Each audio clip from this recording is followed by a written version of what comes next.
How are you guys feeling this morning? Okay. Probably better than you'll feel tomorrow after the pub crawl. That's safe to say. Yeah. So I'm CCP Fozzie. And I'm CCP Larrikin. G'day. There we go. And this is ship and module balance. We're going to talk a bit about what's been going on in ship and module balance over the past year, in the coming year, some things we want to get your feedback on, and yeah, I think it'll be really good. We've got the presentation now, and then a roundtable later this afternoon for you guys to give some more feedback. So we can start by going over a bit of what's been happening over the last year, and a little reminder of where we've come over the last, basically since 2016. In the spring of 2016, we did a whole lot of tier-aside EWAR modules, damage upgrades, tackle modules, sensors, ECM, cap batteries, damage controls. Added a new module called stasis grapplers that I've seen some people do amazing things with solo low-sec PvP with. And a really big capital rebalance in the Citadel expansion. Yeah, we did.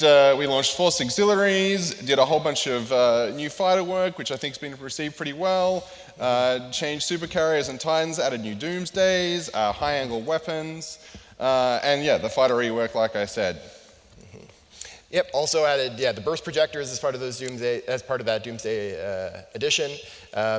Added electronic warfare resistances for those, and then actually expanded those over the rest of the year into other modules, adding EWAR resistances to cap batteries, things like that. Yep. We also changed combat refitting, which I know has had a very big effect on a lot of doctrines, and went alongside the Force Auxiliaries. We also launched Stupendous Capitals. Would you guys like to see how many of each of them exist? Yes. Alrighty. There are 39 Vehements, 30 Vendettas, and 7 Vanquishes. 2 Vehements have died and 1 Vendetta, but no Vanquishes yet, so hopefully soon. So someone still has a chance to get the first. Yeah, someone can still first post that. We're pretty happy with how they've been received, but we got a bunch of feedback about their build costs. It didn't quite feel right, so as we announced yesterday with the Blood Raider Capitals, we're probably not going to follow that same model in the future, and we'll modulate their cost in other ways using rarity of blueprints and that sort of thing. And then we had a lot more balance as well in the fall and the winter. We added command bursts, completely redoing the way that you buff your allies with command ships. We added the Porpoise, a new mining command ship, a big Orca and Rorqual rework. We're going to show you some really cool stats about how that's worked out in a moment. A tactical destroyer rebalance, changes to jump range, the wonderfully named... I'm sorry, guys. I do need to apologize to the EVE community for not naming it the Defender Integrated Counter Kill System. Sorry, not sorry. We ended up choosing actual understandability over puns, which maybe was a mistake, but maybe whatever, I'll try and sneak it into the description or something. Yeah, yes. We also changed up Focus Warp Disruption, added the new scrambling script to Hictor Focus Warp Disruptors to kind of reduce some of the oppressiveness of that. Some rebalance of fighters. Yeah, we increased their signature radius. They were incredibly small before, now they're about the same size as heavy drones, and earlier in the year we also swapped their damage application of missiles and guns, and we think that's pretty well received. We also did a really big Rorqual rebalance. So we're going to show you again some stats about how that's worked out. Overall, we're pretty happy with the effect of it so far, but it's obviously still pretty early, so it's going to take some time to see the full effects. So I'm going to show you a couple stats of some of the effects we've seen over the last year from our changes, first with the tactical destroyer rebalance. So you guys remember earlier last year, obviously the Sweeple especially was a major balance concern. Very, very common, a little bit oppressive.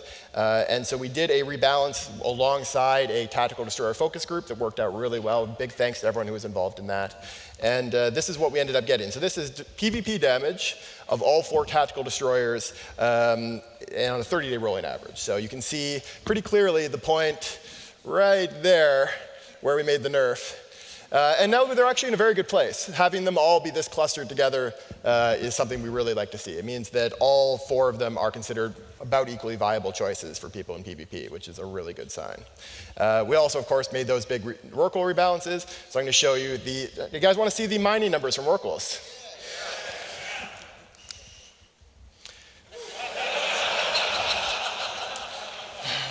So this right here is mining volume by ship type, 14-day rolling average. You've got the Rorqual there, quite obvious at the top, and then Hulk and Skiff on the level slightly above here, and then all the rest of the mining ships kind of clustered. This is solid usage. We're pretty happy with the usage of these ships between the Mackinac Retriever, Procurer, Coveter.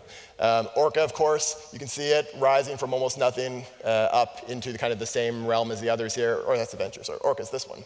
Yeah, and the Rorqual, of course, is the elephant in the room here. The rise after we buffed it, then this was the first nerf, then it just kept rising, and now the second nerf. So, overall, we're pretty happy with the initial effects of that first nerf. I definitely won't rule out making more changes. As we saw with the last one, it bounced back pretty quickly as people adapted, so we're going to be keeping a close eye on where this goes from here. We want to make sure that all of these ships are interesting choices and that the Rorqual doesn't become the no-brainer choice for mining in nullsec. Ideally, we want you have some kind of interesting choice of what combination of ships to bring with your mining fleet. One thing we showed you last year that we're going to show you again too is just some of the overall numbers for PvP damage by group. This is something that's not as much about any individual nerfs or buffs, but just a bit of a checkup to see where we are. So this is PvP damage by different ship groups. So you've got Tech 1 cruisers at the top there, battleships second, dreadnoughts. You can see right at the end there, that's that big CO2 capital fleet getting hit with the dreadnought damage.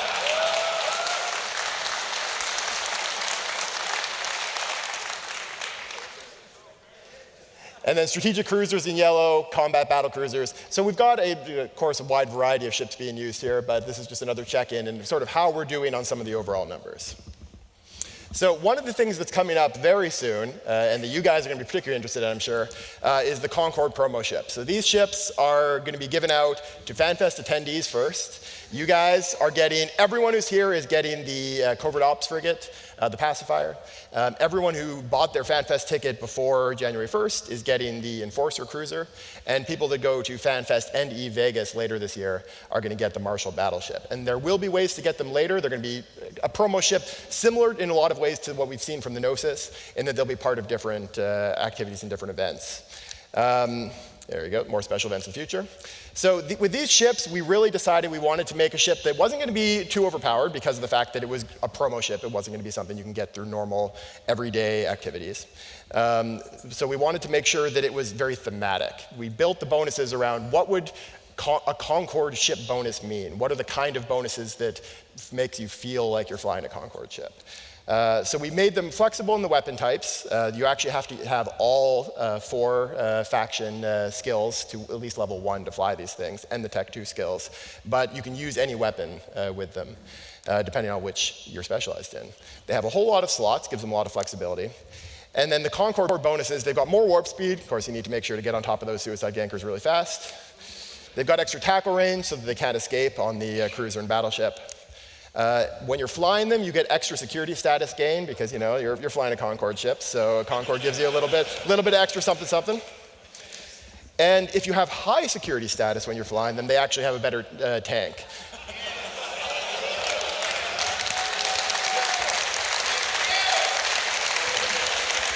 So this is the first time we've added a bonus like this on any ship. It's something we could potentially add in the future. For instance, we have the ability to someday make a pirate ship that is better if you're -10. But this seemed like a really good opportunity to try to add a bonus like this. So the way it works, I'll show it when you get to the actual ships itself. I'll walk through the actual bonus itself. The ships, of course, we wanted to make sure they weren't going to be too strong, so they've got some pretty strong disadvantages as well. They're pretty slow, not very agile. They have low DPS. The bonuses to weapons are okay, but nothing too special. And they don't have any drones as well, which limits their combat ability a little bit. They're still very fun ships, but they're not solo mobiles. So this is some of the gorgeous art that the art team made for them. Basically, when we decided to release the Concord ships, the art team saw it as an opportunity to revamp these ships. So these models are used both for the new ships that you guys will be able to fly, but also for the Concord ships in space that'll be killing you after you suicide gang somebody. So this is the Concord frigate. The police version, the one that's going to be flown by the Concord NPCs, will be the normal Concord white color scheme, but then this color scheme is for the player ship, the Concord Aerospace Civilian Division. And then this is the Enforcer cruiser. We don't have the art ready to go for the battleship. That's going to be coming out a bit later this year, so keep your eyes tuned for reveals on that over the next couple of months. This is the stats. I'm not going to expect you to read all of it. It's on the forum thread. We put the stats of these things out on April 1st, so a lot of people thought that it was an April Fool's joke, but it's not. I think that's one of my favorite. I think that's one of the most Eve-like trolls to do, is to release real stuff on April 1st. Yeah. It's great to have so much fun with it. So these things, they have bonuses to all the weapon systems, depending on which racial skills you've got. And then they've got pretty standard covert ops bonuses, warp speed and acceleration. And then this here at the very bottom is that Concord security status tank bonus. Basically, it won't penalize you if you're below 0, but if you're between 0 and 5, if you're above 5, then you just get capped at 5, basically, for the purposes of this. You guys are really special if you're above 5. You get increased both armor and shield booster effectiveness up to 50%. So you can get up to like the equivalent of a 10% per level skill bonus. And then this is the stats of the cruiser. One thing quick to note is that in the initial forum thread, I made a typo. It said 4-4 for the mids and lows in the initial forum thread. It's actually 5-5. That was just my bad because I copied and pasted and made a mistake. And this is the battleship. Whole lot of slots. It's a Black Ops. It doesn't use covert ops cloaks. It's just like a normal Black Ops, but it can bridge. You can do all the normal things that a Black Ops can, as well as having all those cool Concord thematic bonuses.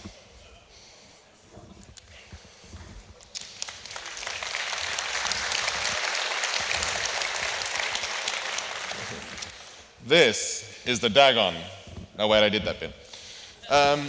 Look, the Dagon is the Force Auxiliary for the Blood Raider faction. We wanted to do something a little bit similar to what we did with the Rabishu. Did I pronounce that correctly? I think so, yeah. I think it's fine. Close enough. Yeah, so if we can just go to the next slide. So it gets bonuses to Nosferatu drain amount and optimal range. With capital NOSs, it can NOS out to like 100 and something kilometers. As well as a bit of a bonus to its own repair amount and the remote rep cycle time. We did some funky things with the fitting on this, with bonuses to reducing power grid requirements on capital remote armor repairers and CPU requirements to energy Nosferatus. Just to restrict some of the fitting options, we thought it might be a little bit too powerful, people running around with just pure NOS, like Newt style boats. And yeah, we feel pretty good about that, but we'll see how it goes. We're certainly open to feedback.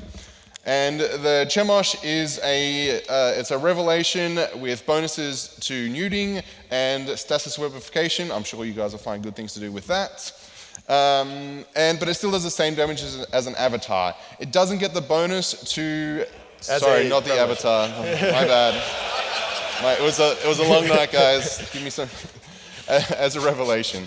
It doesn't get the bonus to capacitor usage like a revelation, so you're probably going to need to use those NOSs, but it does have a little bit of a bigger capacitor bay there, so I'm sure you guys can figure that out. Mm-hmm. And it uses fewer turrets, which of course reduces the cap use a bit too. Sorry, say that again? No, they're Blood Raider ships. Think about how many people had to die to make that skin, by the way. Yeah. That's a scary thought. It's basically an entire Moloch corpse bay full of people on the outside of this ship. Yeah, before we nerfed it. Yeah. And the Moloch, the Titan, it does the same amount of damage, but it has 4 utility high, so it only uses 4 turrets.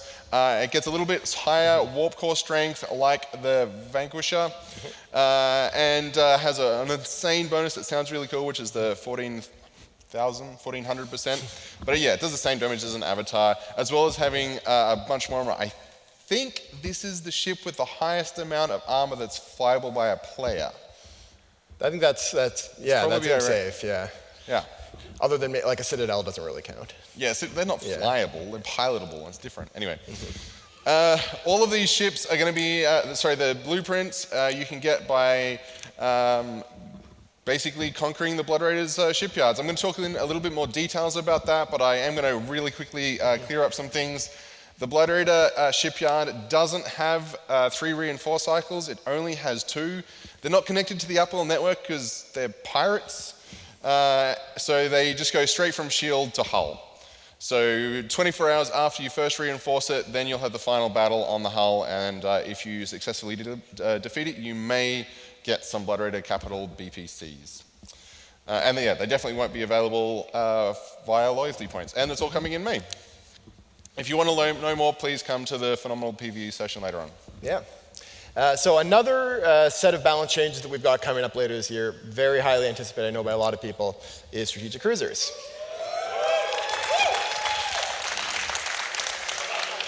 So I'm going to talk through a little bit of what we have in the works here, and then we definitely want to hear a lot of your guys' feedback over the next several months. So the initial strategic cruiser design all the way back in Apocrypha had a lot of really strong aspects. The visual and customization of making your own ship. You get to actually have a ship that isn't just fitted by you, but actually feels like it was built and customized by you. The interesting new combinations of bonuses. This gave you the ability to do combinations of bonuses that never existed in EVE before. And it expanded the design space of EVE with things like the first ever overheating bonuses, the skill point cost as a downside to go along with other upsides. Whenever you see opportunities like that to expand the design space and give new ways to explore design, I think that's a really valuable thing for a game like EVE that has a lot of spaceships that need to be differentiated from each other and need to feel unique. And it has an excellent vision that never really quite worked out of a ship that can adjust to meet your needs. So the idea that you could take one strategic cruiser out with you into the unknown, into a wormhole, into nullsec, and then maybe swap around the subsystems depending on what you think you're going to be facing today. But the design always had some significant problems. That strategic flexibility was always hamstrung by rigs. The rigs on the hull would be unchangeable without destroying them, so you ended up actually just having to bring out multiple copies of a strategic cruiser if you wanted different actual abilities out of them and different subsystem combinations, and which made it just feel like a normal ship instead of being as special as it should have. It stepped on the toes of too many other ships, really especially overlapped with hacks, but also recon ships as well. And that is always a big concern that has been common with Tech 3 ships. The upkeep technically of the art side of it has been a real challenge as well. And really, there's a whole lot of underused subsystems and combinations. For most of these subsystem slots on these ships, there's at least like one or two subsystems with less than 5% usage. We've gone through all the numbers of which ones you guys are using, which combinations you guys are using, and it's kind of what you expect. There's some that are just really niche that can really use some help. So here's what we have planned to fix this. We have an update plan for later this year. We don't have a release date yet. It's going to depend on how the rest of the implementation goes and how your feedback goes. But here's the key parts of what we're thinking about right now. We want to preserve the subsystem concept. We think that's a very strong concept, but reduce the number of subsystems. So there's fewer of them, but each one feels better and is more balanced and more interesting. The plan right now is 4 subsystem slots with 3 options for each one. And then merging a lot of the functions together and moving some others between slots. So the key things, electronics and engineering subsystems would largely merge together. Cloaking would be moved from a defensive moved to a defensive slot from the offensive slot. And remote reps and command bursts would actually be moved into the same subsystem that bonuses both of them. So you can fly a kind of unified support ship. I think that's going to be a really interesting option to actually use, and it's an option that isn't available in any other ship class. And that'll be moved up to the offensive slot from the defensive, so that you can have a remote rep strategic cruiser that also just has whatever tank bonus you want from the defensive subsystem, instead of having to go with the one that comes along with your remote rep subsystem. We also plan to allow strategic cruisers to unfit rigs.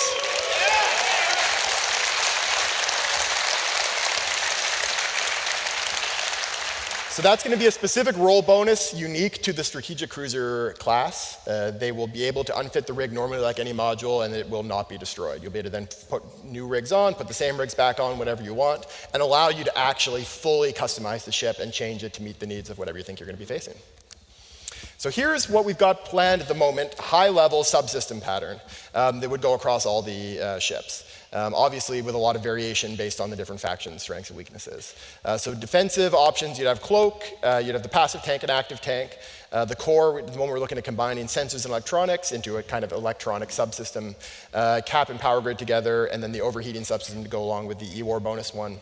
The offensive one would have faction weapons 1 and 2, so for instance, drones for one and railguns and blasters for the other, if you're Galente. And then 1 for remote rep and bursts. And the propulsion, we'd have 1 nullification, which would make some other balance changes to try to keep it from being too annoying for people, but we think is still a very important role. And 1 for the base kind of hull navigation bonuses like base speed and agility, and 1 for a prop mode bonus, which could be afterburner, could be microdrive, depending on the ships, depending on which one fits the racial pattern best. Some other strategic cruiser changes we have planned to go along with this, and obviously a lot of this is still very open to discussion. We're looking at increasing the signature radius a little bit to help differentiate them from hacks, keep them from being as overwhelming in some fleet situations as they are right now. We're talking about lowering the targeting range for the nullification subsystem a bit, make you jump through some more hoops at least if you want to try to be very kitey and nullified.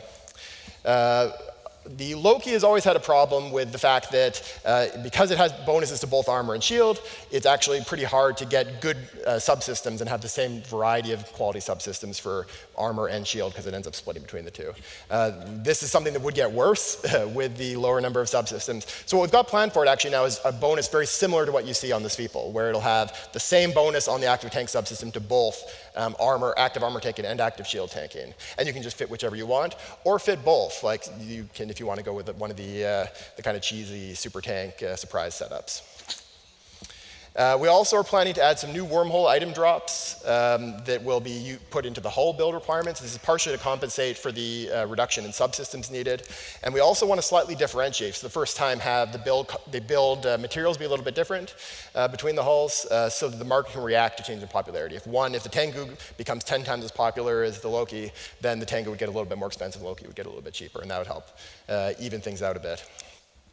So the next steps for this plan, we want to collect feedback from you guys, hear what you think about this whole idea. We want to gather feedback from all of you guys at home, watching on the stream, watching this on YouTube, basically through the forums. And we're going to be forming a Tech 3 cruiser focus group, starting to form that after Fanfest finishes. We were really successful with the Tech 3 destroyer focus group. It was really, really valuable, and we think we can do the same thing with the Tech 3 cruiser one.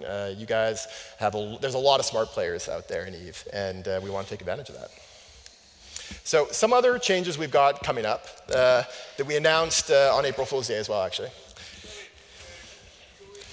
So we'll have question time at the end, but I'll need to move through this. We're going to get it done on time, sorry. So we got changes as well that we're planning for rapid light missile launchers and heavy missile launchers. So we don't have a release date for these yet. At the moment we're aiming for summer kind of nebulously, but we'll see. And they very well may change. We know that there's a lot of opinions about the best ways to reduce the power of rapid light missile launchers. There's a lot of ways to hit it, and I know that's going to be a topic we're going to talk a lot about at the pub crawl, at the roundtable, and I'm really interested in hearing what you guys all think. So the plan that we posted on the forums is increasing the reload time a little bit of rapid light and rapid heavy launchers. Brings them up to the same level as the high-angle weapons, for instance, the rapid torpedoes. Change ship missile range bonuses to not apply to undersized missiles, so cruiser range bonuses wouldn't apply to light missiles. The damage bonuses would still apply to light missiles, so you'd still do the same amount of damage with a rapid light missile caracal, but you wouldn't have the range bonus that you have right now. And increasing all heavy missile damage by 5.6%. I've had a lot of people ask me why 5.6%. The honest answer is because that brings it to 150 damage for the Tech 1, and that's just a nice round number. So if the choice is between 149 and 150, we'll just bump it up to 150 because that works a lot better for people's calculations. Also coming up, hopefully this summer, we're going to do some Tirocide and a little bit of stuff with autocannons. So first of all, the Tirocide. All subcapital turrets and launchers. We're just going to do the lot. It's like 709 modules. Yeah. I'm not nervous about that number at all. No, it's totally fine. That seems totally fine. There goes our summer. Yeah. We're also, what we started with the capital faction weapons. All subcapital faction weapons will be able to use Tech 2 ammunition. Now, you still need the skills for Tech 2 ammunition, and you won't get the bonuses from it, but we'll also look at the balance at the same time. Yeah, you'll get the bonus from the ammunition, but you won't get the specialization bonus. That's correct, yeah. From the skill. As well, we're looking at buffing the fall-off of smaller media autocannons by about 10%.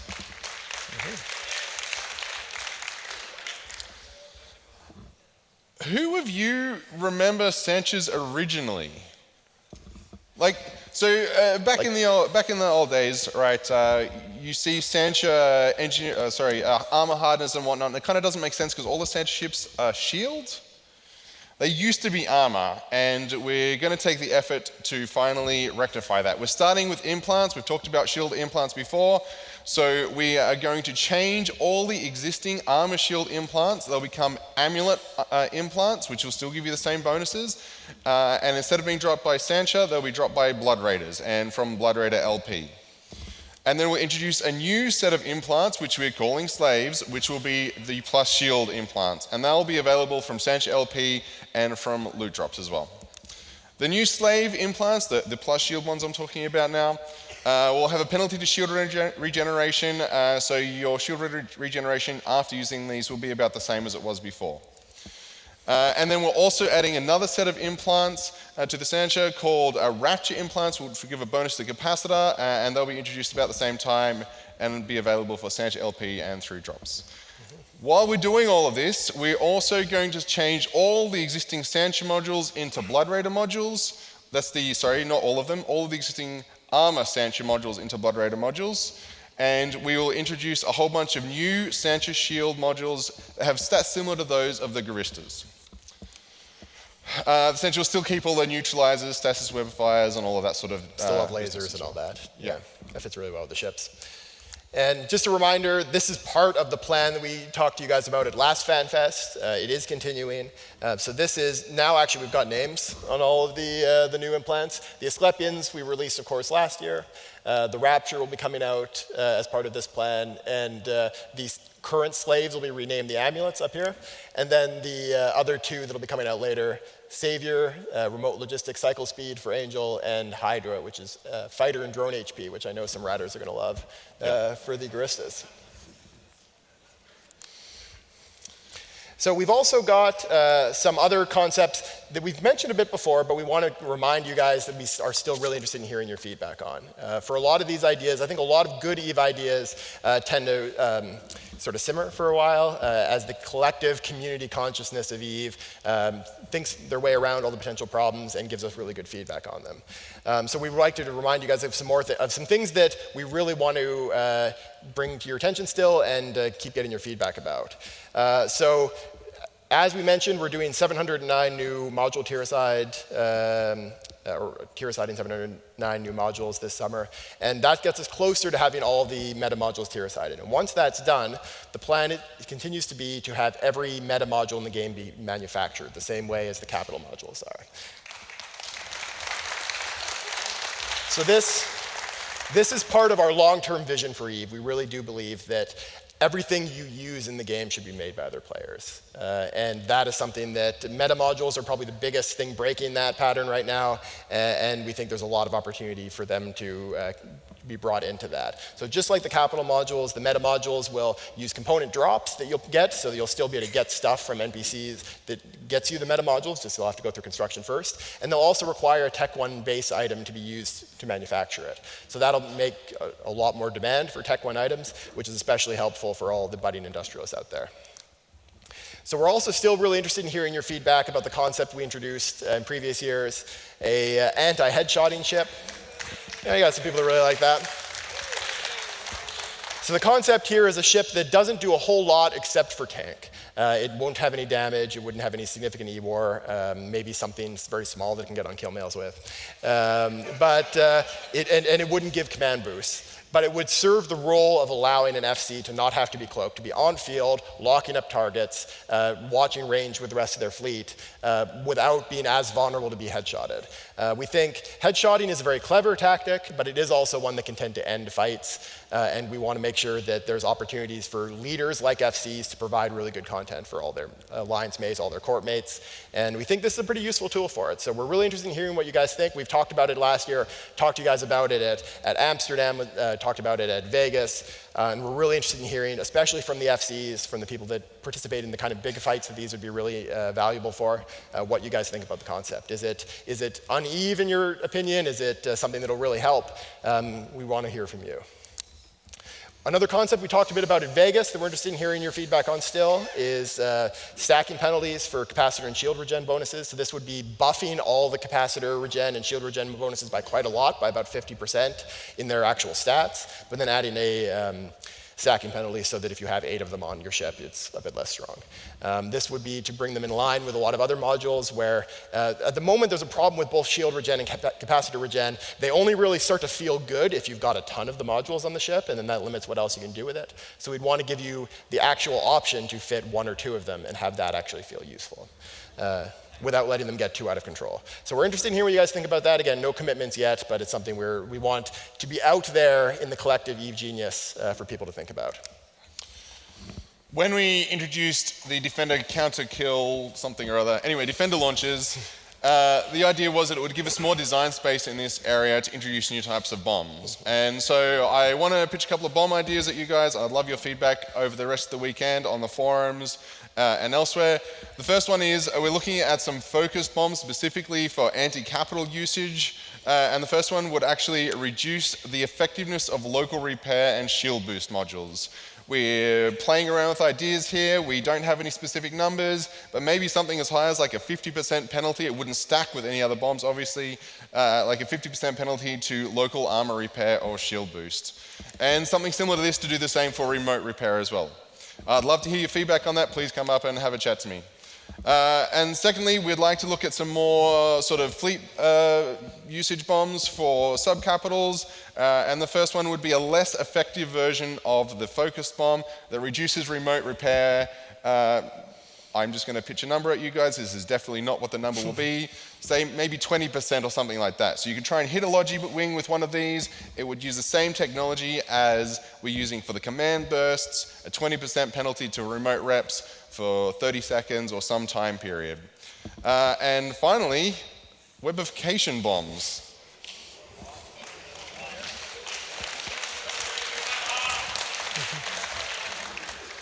I would love to hear some feedback about this. These things are going to be crazy powerful, even if the bonuses are quite small. Being able to affect a lot of people and slow them down has a lot of implications to fleet warfare. So come and talk to me this week. I'd love to hear your feedback. We also have some plans for a little bit of capital balance. The industrials of New Eden out there have talked to me again and again and again about capital Tech 2 module blueprints. They use sub-capital components instead of capital components. So we're going to look at that. We're going to, when we decide on a release time frame, we'll give you guys plenty of warning on that. So if you are an industrialist, you'll have time to get the blueprints for the capital components to build Tech 2 capital modules. Finally, we also want to look at capital flex modules. We think the capacity usage is probably a little bit too high and they're not utilized very much. We'd like to relook at the capacitor usage on that and see what we can do there. And the same applies for capital micro warp drives and afterburners. Capital micro warp drives capacity usage is pretty high right now, so much so that people don't really use it all that much. We also want to look at doomsday balance. So to start with, we think the application and damage of Science Doomsdays is a little bit underwhelming. It looks cool, but it's not all that effective. You're much better off using a lance. So we're going to play around with that, and we'll be working with a capital focus group on that to play around with some numbers. Obviously, if you have your opinions, I would love to hear them. And finally, we're going to reduce the amount of application of the boson field generator. We've seen some amazing fleet kill mails from that. It's probably a little bit too oppressive in some instances. And we're going to also look at electronic warfare resistance. I would love to hear some feedback from players. What do you guys think if we lowered the electronic warfare resistance on Titans? We think that it's not really possible to come and try and decrease the effectiveness of a Titan at the moment with E-War. It's kind of a bit of a wasted effort. It gets you on the kill mails, but it doesn't really do much. So we're looking at that. And finally, Garista's Capitals.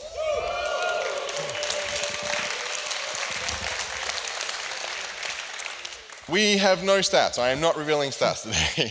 I'm not revealing names or anything like that, except that we are looking at a Dreadnought, a Force Auxiliary, and a Titan, which will be based on the Phoenix, the Minotaur, and the Leviathan.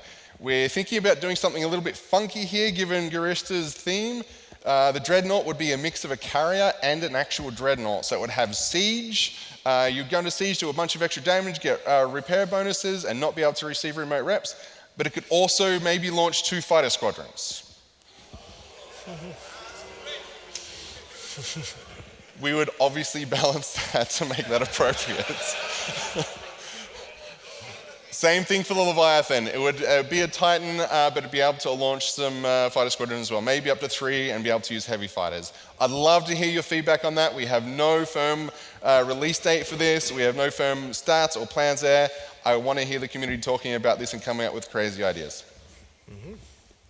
All right, so now we've got, I believe, about 10 minutes or 15 minutes for some questions from you guys. So there is, do we have mics? Yeah, there's a microphone there. Yeah, there's mics over there, and you can line up and ask some questions. We'll answer as best we can, so these questions will also go out on the stream. People watching at home can see them. For anyone who doesn't get to ask their questions right now, don't worry, we have a round table as well. It's not actually on your schedule. It's too special and too awesome to be on your schedule. I think that's our excuse. It's at 1 o'clock in the Amar roundtable room.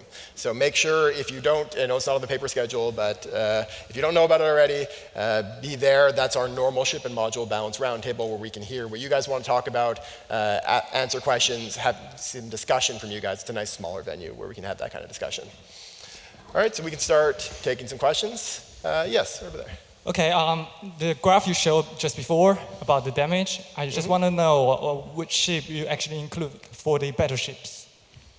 Sorry, which is what? Which ship you actually include in the battleship line? That's all Tech 1 and faction battleships. So it includes Macarials, if that's what you're asking. Also pirate battleships? Yes, yeah. Okay, so actually... Basically, it's all of the battleships that don't require a Tech 2 skill to fly. It sounds like not reasonable to compare like 26 ships to 4 strategic cruisers. Yep, I mean, so the groups, they're not meant to be a one-to-one comparison of the number of ships, but yeah, it's just a general overview of the usage of the different classes as a whole. Because some of them also have very specialized ships, like for instance, the addition of like the Bellicose in the Tech 1 cruisers, it's a very specialized ship, so it doesn't apply as much. So will there be more love for the battleships?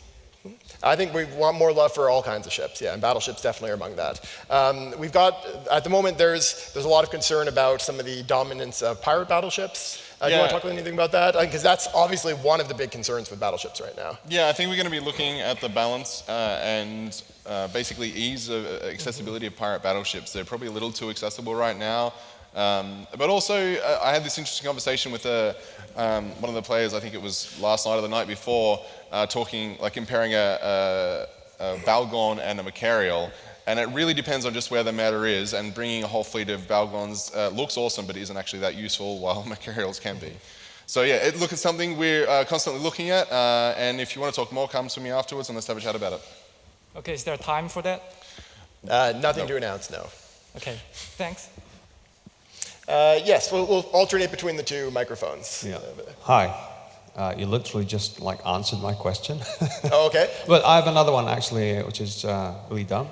But when can we expect the new slave implants, the shield slave implants? Is there a date for that yet? Summer. Summer, TM? Summer. All right. Yep. No specific date, just summer. Yep. Yes. With the redesign of the T3s, you've included nullification. Obviously, you're looking to keep nullification in the game. Have you, or would you consider any sort of hard counter to nullification? For example, active bubbles not allowing nullified ships to come through from Hectors? Yep, I mean, so I don't want to rule anything out. The question of what kind of counters should be in place for nullification is definitely one that's been going on in the community for a very long time, and probably will go on in the community for a very long time.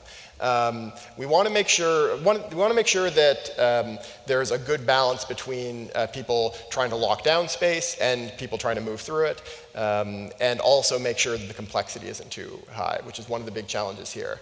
If we tell a new player starting the game, there's this rule with this exception to the exception, with this exception to that exception, that becomes really challenging to learn. We're interested in exploring this, but we want to make sure that whatever we do doesn't get too complicated, and that's been one of the big challenges there. Also, just really quickly, the new refineries, will they be using Upwell reinforced timers or Starbase reinforced timers? Upwell reinforced timers. Okay. Yeah.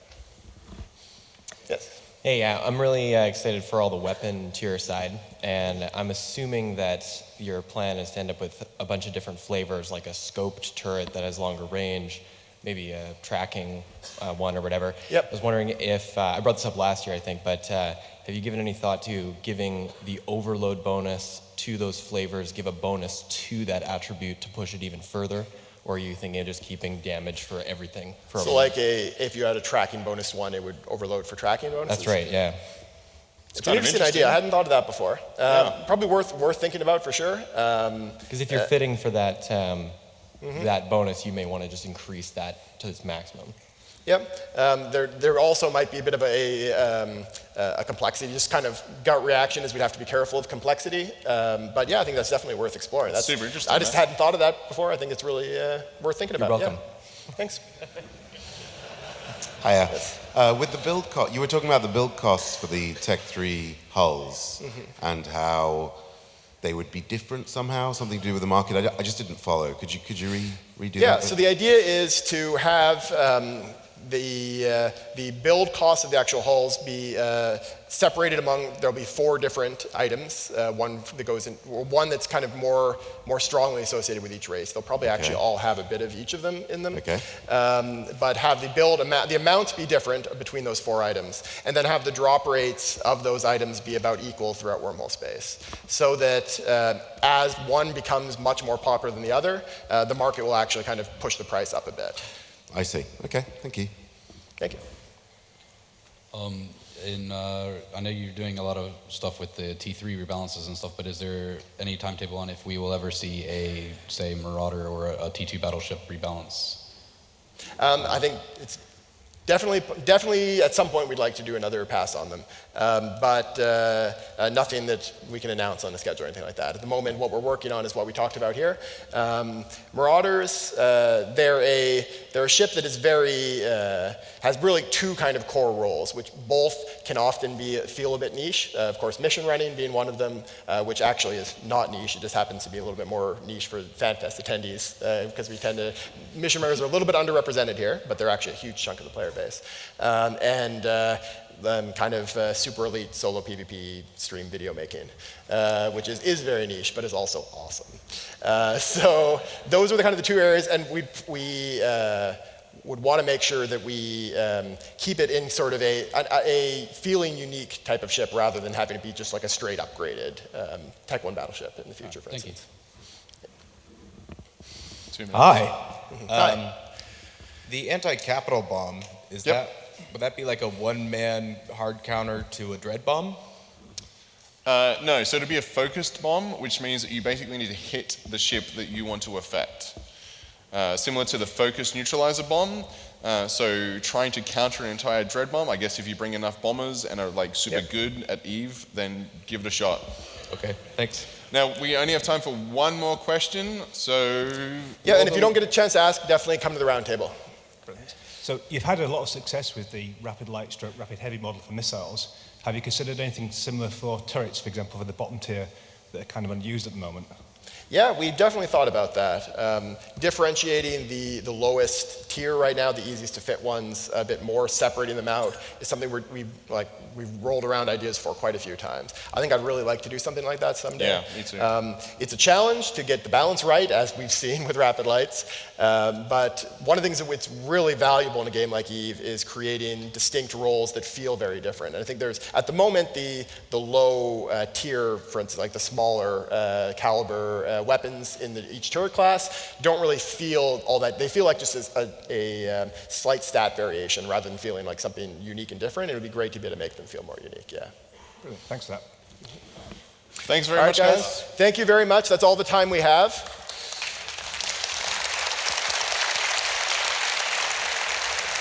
Like I said, if you didn't get a chance to ask your question here, definitely come to the round table at 1 o'clock in Amar. And then in this room, right up next, we're going to have the game design panel. So we're going to have 9 of the game designers, UI designers, content designers from the Eve team all up here to answer all kinds of questions, including balance questions if you like. So that's another good time to ask them. Thanks, guys. Thanks, guys.